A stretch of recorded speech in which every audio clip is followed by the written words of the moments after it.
আমরা কিন্তু বাঙালি বস। আমরা ফল, ফলের খোসা, ফলের বীজ কোনোটাই ফেলি না। আর চলো আজ তোমাদের দেখাই কাঁঠালের বীজ কিভাবে রান্না করলে একটু বেশি টেস্টি হয় খেতে।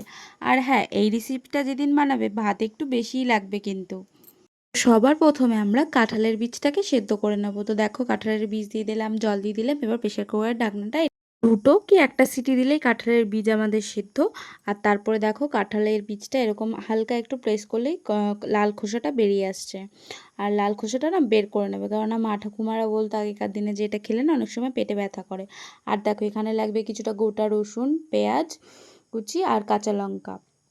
তো চলো এবার রেসিপিটা শুরু করি। তো প্রথমেই কড়াইয়ে তেল দিয়ে নেব, আর তার মধ্যে দিয়ে দেব একটা শুকনো লঙ্কা ভেঙে, দেবো গোটা রসুন দিয়ে ভালো করে নেড়ে নেবো। দিয়ে দেবো এবার পেঁয়াজ কুচি, আর পেঁয়াজ কুচিটা একটু লাল লাল হয়ে আসলেই ওর মধ্যে দিয়ে দিতে হবে আগে থেকে খোসা ছাড়িয়ে রাখা কাঁঠালের বীজগুলো। এটা দিয়ে ভালোভাবে নেড়ে নেবো নুন দিয়ে স্বাদ মতন।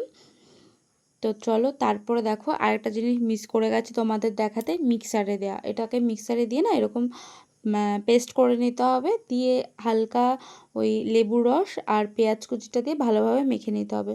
রান্নাটা খুবই সহজ, একবার করে দেখবে এরকমভাবে, সত্যিই বলছি খুব টেস্টি লাগবে খেতে। তো দেখো আমার এখানে রান্না হয়েও গেছে। তো চলো তোমাদের খেয়ে একটু রিভিউ দিয়ে দিই গাইজ।